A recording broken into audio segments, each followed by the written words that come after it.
Welcome back to Holistic Minute with Michelle, episode 40. What do you do when you're feeling overwhelmed? Today I want to talk about feeling overwhelmed, and I'm not talking about it from a distance. I am talking about it because I have been feeling extraordinarily overwhelmed. The kind of overwhelmed where your mind wants to run in 10 different directions at once.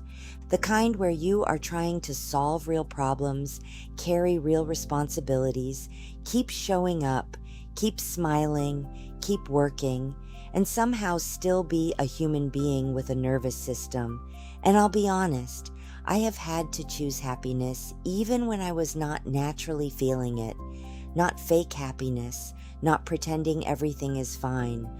More like choosing not to let the hardest parts of the day become the only story I tell myself.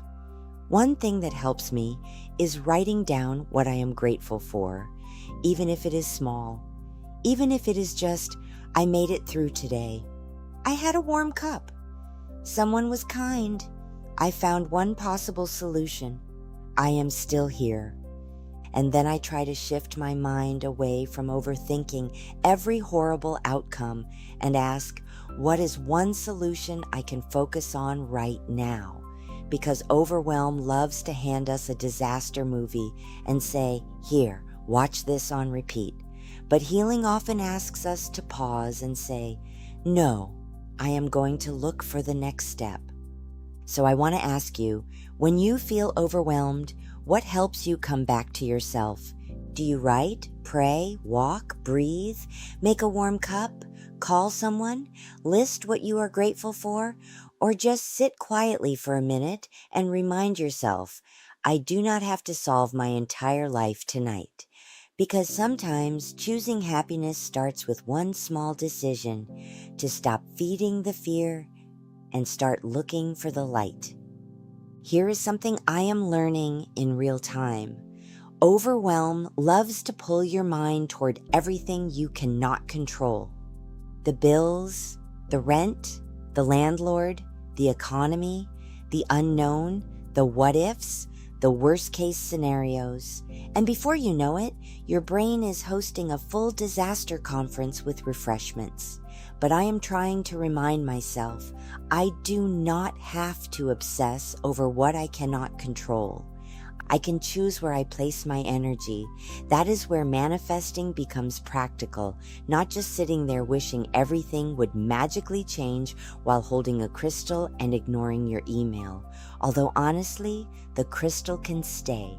Manifesting also means focusing your thoughts, your energy, and your actions toward what you want to build next. So instead of spiraling, I ask, what is one thing I can do? I can weed the garden, I can write a new business plan, I can formulate new botanical wellness products, I can make one video, I can help one client, I can remember every person who walked into my store scared, tired, hurting, or overwhelmed and left feeling heard, supported, and hopeful. That matters. That is real, and I am choosing to focus on that. Not the landlord trying to bully and harass me out of business. Not the fear, not the noise. I am focusing on the next right step. Because sometimes manifesting is not about pretending life is easy. Sometimes it is saying, this is hard, but I am still creating. I am still helping. I am still here. Overwhelm can make you feel like everything is happening all at once. The fear gets loud, the what-ifs get louder, and suddenly your mind is building an entire disaster movie with a full cast, dramatic lighting, and a very rude narrator. But I am learning that I do not have to live inside every scary thought my mind creates.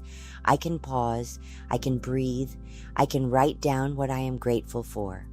I can ask, what is one thing I can do right now? Not the whole mountain, not the whole business plan, not the whole future, just the next step.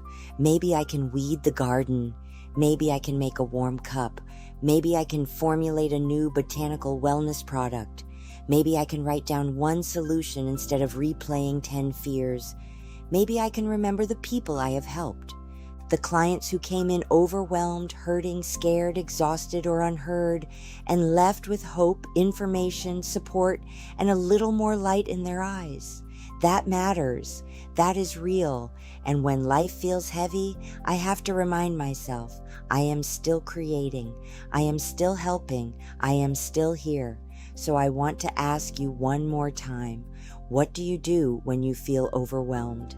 What helps you come back to yourself? Drop it in the comments because someone else may need the exact thing that helps you make it through. And tonight, maybe we do not have to solve everything. Maybe we just choose one small light, one breath, one grateful thought, one next step, one reason to keep going. Explore our medicinal botanical blends at oceansideapothecary.com. Visit us at Oceanside Alternative Medicine and Apothecary, 401 North Coast Highway, Suite 101A, Oceanside, California, 92054. For consultations, custom blend questions, medical cannabis recommendations, or store information, visit oceansidealternativemedicine.com or call 7-607-224202. I'm Michelle, and that's your Holistic Minute. Have a wonderful day.